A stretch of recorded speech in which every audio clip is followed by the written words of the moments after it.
दोस्तों, सभी स्टूडेंट जो हमारे यूट्यूब चैनल से जुड़े उनके लिए सभी को धन्यवाद। और मैं प्रेम मेहरा। तो आज हम जो 10th क्लास की वो टॉपिक पढ़ा रहे हैं, वो 10th क्लास की फर्स्ट क्लास निकाल चुके हैं, ये अपनी सेकंड क्लास है। इसमें आपको पहली जो क्लास हुई थी उसमें आपको बताया गया था कि एग्जाम के अंदर पेपर कितने नंबर का आता है, कौन कौन से सिलेबस से जो सिलेबस था वो बताया आपको। और जो सिलेबस में जो अपन को जो दे रखा था यूनिट, वो यूनिट के बारे में बताया। फिर यूनिट के बाद में अपन उनको पार्ट का अलग अलग बताया कि कौन सी यूनिट से कितने नंबर का जो मार्क्स अपने जो पेपर में आता है वो कितने नंबर का आता है, पेपर कितने नंबर का होता है वो बताया। उसके बाद में आपने थोड़ा सा एक डिटेल बताई थी संख्या पद्धति की, जो परसेंट प्रश्न वाली अपने पास संख्या पद्धति, उसके बारे में आपको बताया गया था। तो अब देखते हम आगे की क्लास। तो मतलब कि जो संख्या है अपने पास में एक परिमेय संख्या और परिमेय संख्या, तो हम एक बात करते हैं परिमेय संख्या। परिमेय संख्या, तो परिमेय संख्या क्या होती है? परिमेय संख्या जो होती है वो, तो दोस्तों अपन कर रहे हैं परिमेय बात। परिमेय संख्या, जो परिमेय संख्या होती है वो दोस्तों देखो, वो मतलब परिमेय संख्या को अपन क्या है p बटे q में नहीं लिख सकते। इस संख्या को हम p बटे q में नहीं लिख सकते। क्यों उसको लिख सकते परिमेय संख्या को, सॉरी वो एक परिमेय संख्या है जब हम उसमें नहीं लिख सकते। तो मैं आपको ये बता रहा दोस्तों, परिमेय और एक परिमेय संख्या होती है वो दोस्तों, जो परिमेय संख्या होती है वो हम p बटे q के रूप में अपन लिख सकते हैं, के रूप में लिख सकते हैं।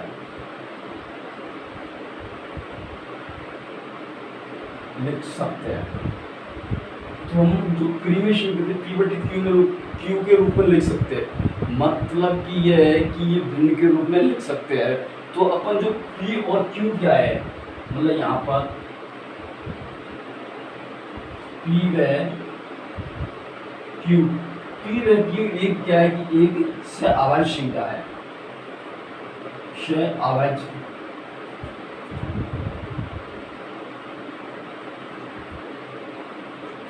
संख्या है। क्या है? p व q एक सहअभाज्य संख्या है, जो मतलब कि अपन ये दो प्रकार के होते हैं, एक शांत और एक अशांत। मतलब शांत और अशांत का मतलब होता है, एक होता है शांत, दो प्रकार की होती है सहअभाज्य संख्या। जो सहअभाज्य संख्या है या पूर्णांक कह सकते हैं, सहअभाज्य पूर्णांक, और ये होता है अशांत।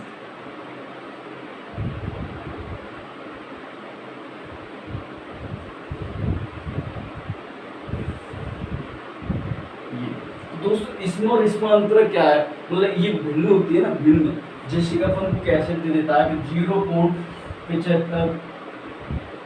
0.754 दे रखा, तो इसको अपन भिन्न में परिवर्तन करना।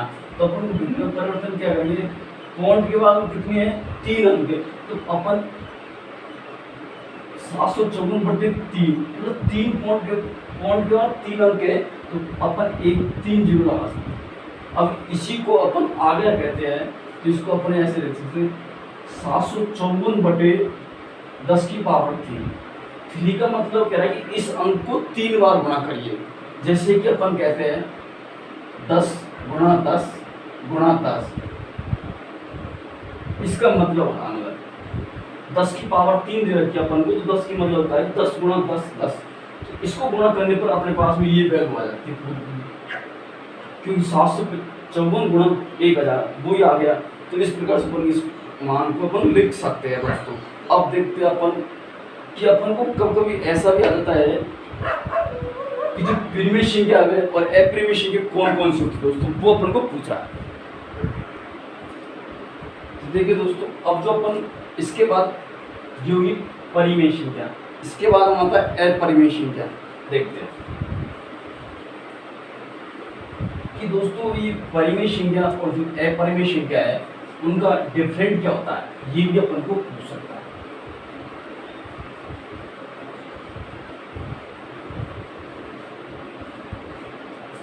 अपरिमेय संख्या, अपरिमेय क्या होती है, इसको अपन क्या भिन्न के रूप में नहीं लिख सकते दोस्तों। सबसे बड़ी बात ये है कि इसको अपन भिन्न के रूप में नहीं लिख सकते हैं। अब क्यों नहीं लिख सकते हैं देखते हैं। जो परिमेय क्या होती है, सबसे पहली बात तो इसको P बटे Q के रूप में नहीं लिख सकते।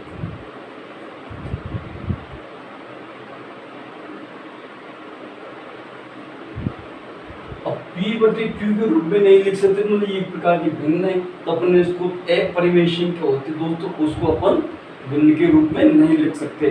तो जो इसको दर्शाता है, जो अपरिमेय क्या है इसको दर्शाता है, तो जो P मतलब कि पावर मतलब कि वर्ग हो गया ना, कि P का वर्ग, या अपन इसको ऐसे भी कह सकते हैं, P भी कह सकते हैं। इस प्रकार में इसको इस प्रकार के रूप में भी लिख सकते हैं।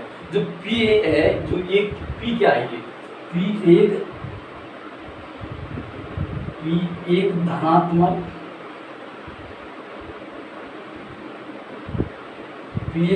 पूर्णांक है दोस्तों। P एक धनात्मक पूर्णांक, तो इसको अपन निकालते हैं। P और Q पूर्णांक धनात्मक पूर्णांक है, इसको अपन नहीं लिख सकते P बटे G, मतलब Q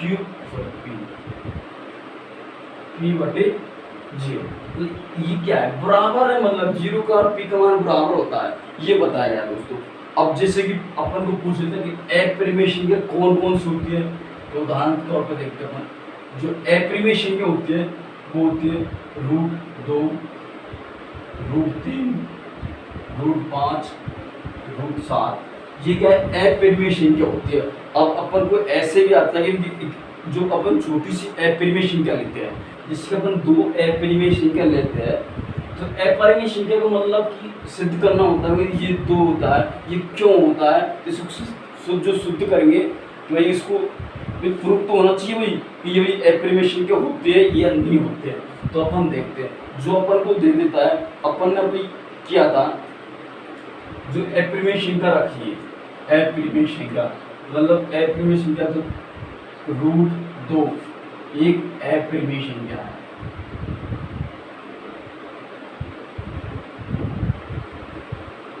अपरिमेय संख्या है, सिद्ध कीजिए।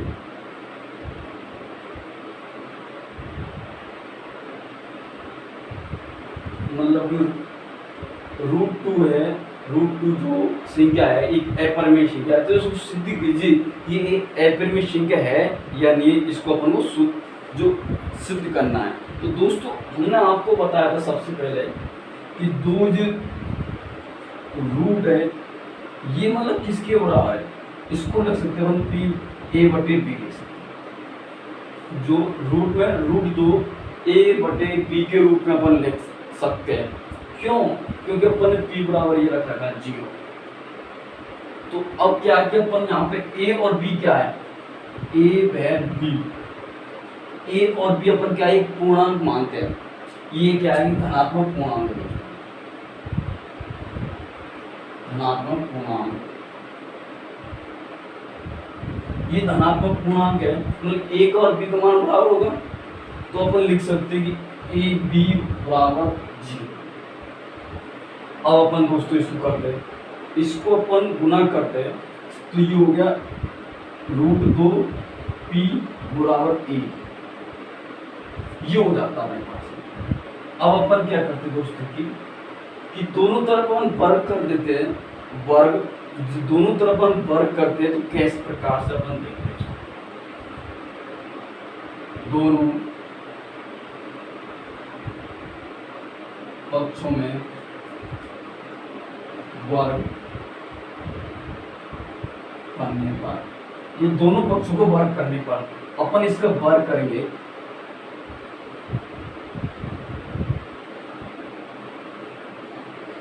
तो वर्ग करेंगे तो इससे तो ये तो कट जाएगा।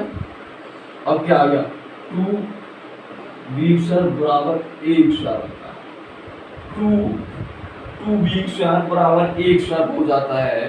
तो अब अपन को जो सिद्ध करना है दोस्तों वो देखते कैसे करते हैं। ठीक, अब अपन इसमें क्या करते हैं कि 2 का भाग लगा देते हैं। अब अपन इसमें 2 का भाग लगा देते हैं, इसमें अपन ने 2 का भाग लगा और इसमें 2 का भाग लगाने पर क्या हो जाता है, 2 जो है ना 2 वो तो होता है धनात्मक और एक दूसरा जो धनात्मक है। तो देखते हैं किस प्रकार से अपन इसको करते हैं। 2 का भाग देने पर 2 का भाग देने पर 2 का भाग देने पर क्या होता है, अपन इसमें 2 का भाग देंगे तो बी स्क्वायर बराबर 1 स्क्वायर। तो अपन बी बराबर में क्या माना अपन ने 0, तो उसको 0 किया तो अब यहाँ पे क्या सिद्ध हो गया कि जो पी है रूट पी जो क्या है कि ये पी में अपरिमेय संख्या है, ये एक अपरिमेय संख्या है। तो ये सिद्ध हो गया दोस्तों। तो आप हमको क्या चाहिए था कि रूट 2 है तो एक अपरिमेय संख्या, इनको सिद्ध करना था। तो सिद्ध अपन ने कर दिया 2 का भाग देने पर कि रूट 2 एक अपरिमेय संख्या है दोस्तों। तो अब देखते अगली बार, अच्छी तरह समझ में आ रहा होगा एक बार। देखते अब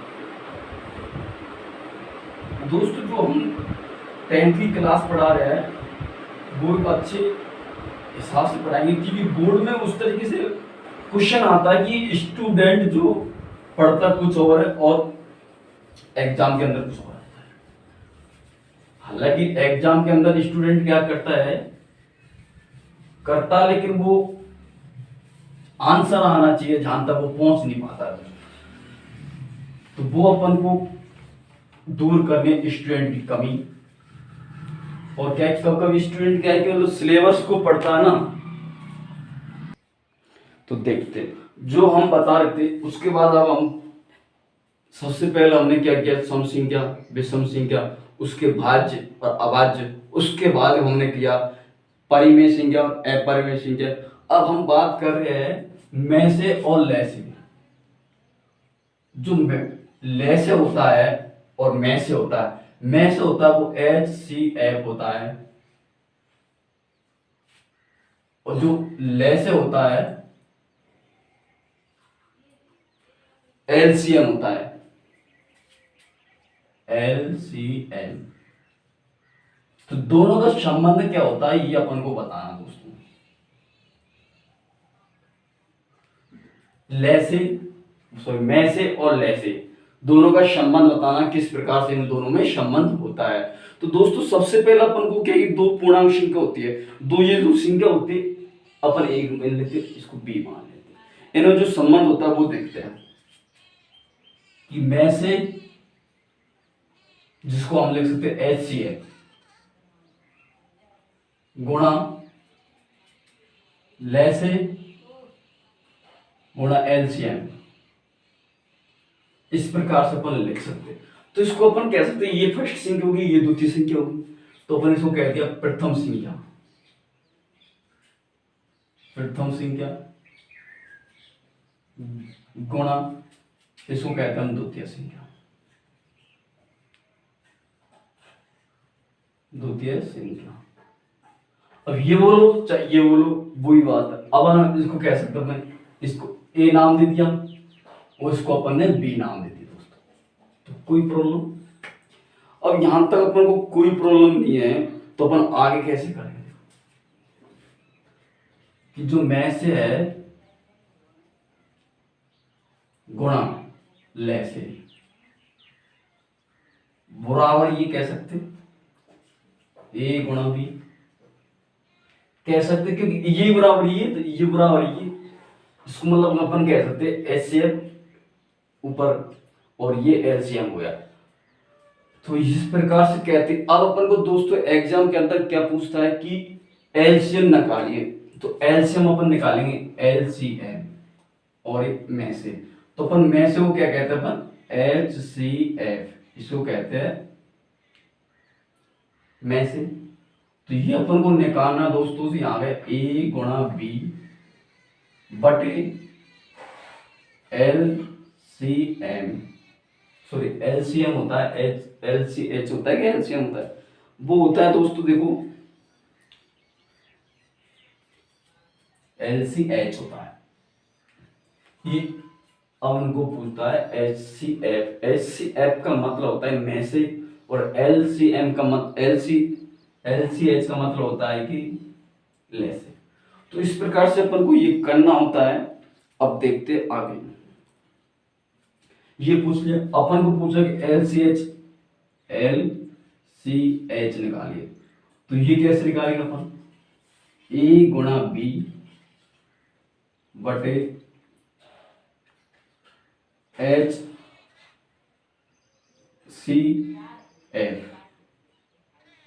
HCF ये निकल आया। अपन को ये भी पूछ सकता है कि भाई कि A का मान क्या होगा, जो A लिखा है यहाँ पे। भाई ये पूछ सकते हैं, A का मान पूछ सकता, जो A का मान पूछे भाई A बराबर आता है HCF गुणा LCH बटे B, ये आता है। अब दोस्तों अपन को पूछ लेना B बराबर क्या होता है।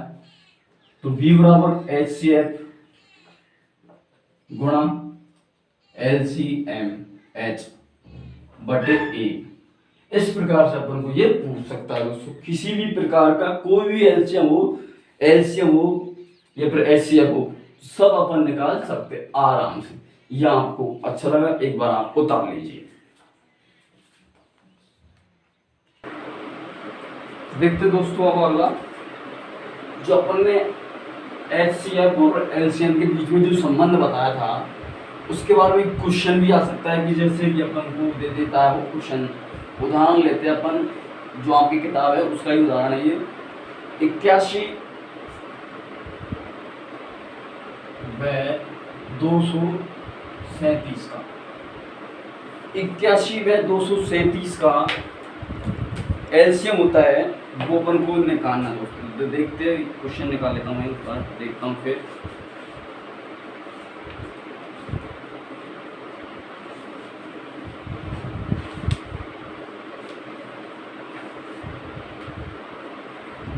मतलब कि क्या है कि ये प्रक्रिया जब तक करनी है जब तक अपना शेषफल 0 नहीं आ जाता है। 0 शेषफल आ जाने पर अपन इस प्रक्रिया को अपन को रोकना होगा, मतलब 0 आ जाए उसके बाद कर ही नहीं सकते। तो देखते हैं कि 381 का 237 में भाग देना कौन सी विधि से। तो मैं आपको कल मैंने ये विधि बताई थी।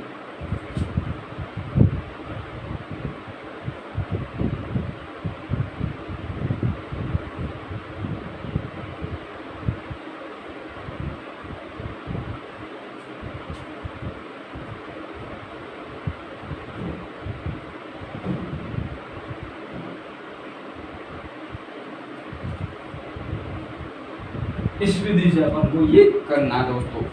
देखते आप कि पहले चरण की बात करते तो इसमें क्या होता है कि अपन को 237 दे रखा है, तो अपन इसमें 81 का भाग देंगे अपन। तो अपन करते 81 गुणा 3, 81 गुणा 3 या 3 और 8 पे 24 में 243 प्लस 75। अब क्या है इसमें शेषफल क्या हो गया 75। अब अपन सेकंड फिगर निकाल लेते हैं। तो 75 है, 75 को हम किस प्रकार से लिख सकते हैं? 6 गुणा 12 प्लस 3, तो 12 की 72 और 3 75। तो शेषफल अब भी क्या बच रहा है 3। तो इसमें भी अपन इस प्रक्रिया को आगे बढ़ाना है।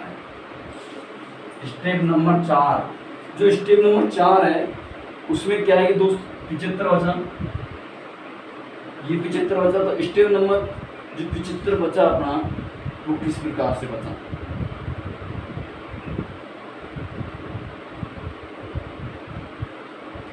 सॉरी दोस्तों, देखते गलत हो गया इसमें। जो ये 75 शेष बच गया अपना, इसका लेना पहले जो पद है उसका लेना 81 का लिया अपन। अब 81 किस प्रकार लेंगे? 75 गुणा 1 प्लस 6,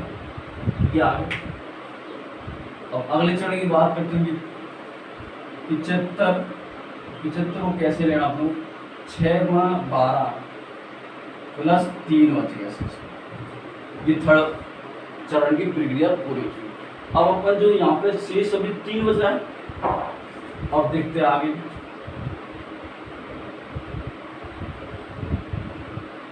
छह का करना अपन 3 गुणा 2 शेष पर 0।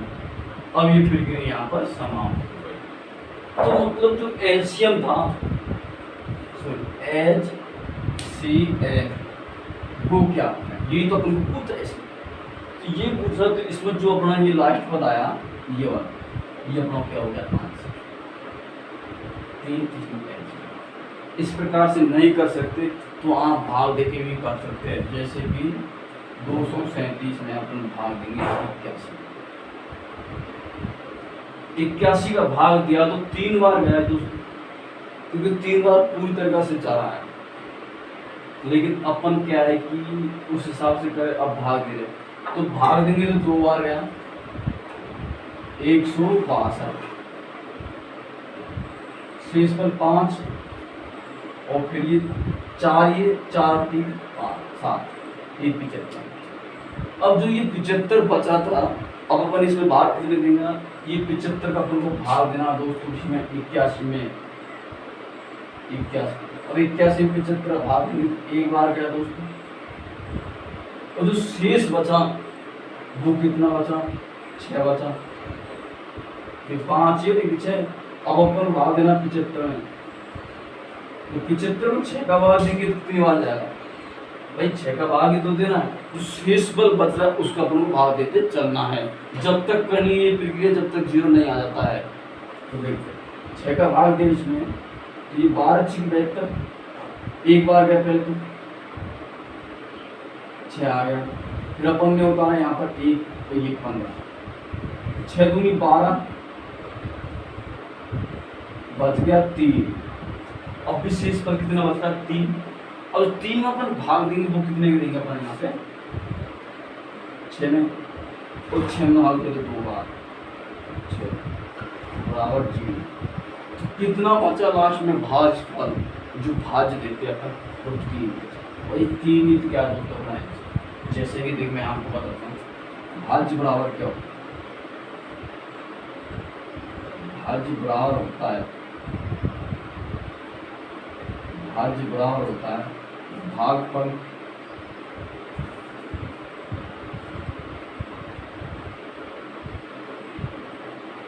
भागफल गुणा भाज्य, प्लस में क्या आता है शेषफल आता है।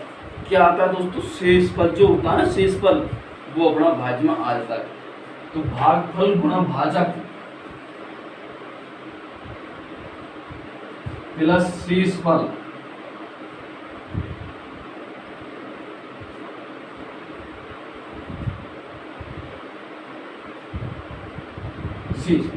ये इस विधि से अपन इसको दोस्तों भाग दिया।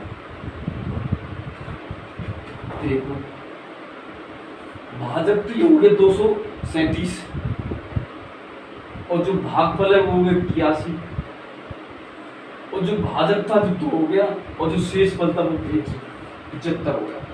तो इस प्रकार को अपन नीचे नीचे लेते हैं अपन इसमें, तो शेष फल कितना होता है 0, भागफल और भाजक, तो भागफल कितने बार गया 2 बार गया अपना, भाजक जो जिसका अपन भाग दे रहे हैं 3 का, 3 गुणा भाज्य जो अपन सीखा है कितने में दे रहे हो आप 6 में। तो देखो दोस्तों आ गया ना, और शेषफल 0, ये तो अपन को सिद्ध करना था, ये तो उस हिसाब से अपन 6। तो इसमें क्या है, जो अपन को पूछा भाजक मतलब भाग दे रहे, भाग कितने दे रहे 3 का, 3 का ही इस अच्छी तरह समझ में आ गया।